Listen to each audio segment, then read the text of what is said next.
Ikhaya lami leli alikho elinye. Ukulinakekela nokulivusa kulele kumina.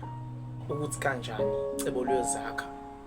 Phela mina njengentuthwane ethatha kancane kancane kuzozihlangana.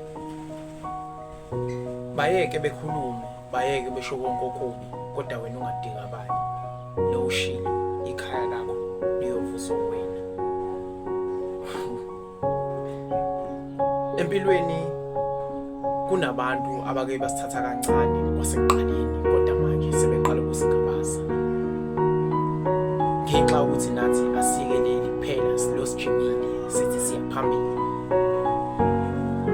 Kunzima-ke ukubheka emuva njengamanje ngoba sekude nokuhamba silihamba.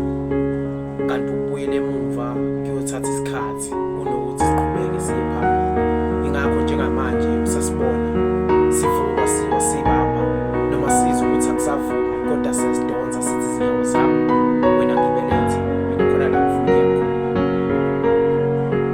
Ngithe mina bayeke bekhuluma, bayeke besho okuhle ngawe. Ungalibali ukuthi okuba bakushoyo kuwena kakunamatheli, kuwena kungcolisa igama lakho, kodwa wena elakho igama wena usangaliklina. Ukuthi kanjani lokho kulele emandleni akho. Mina ngithi vuka wena uzibambe, lesi isikhathi sakho wena.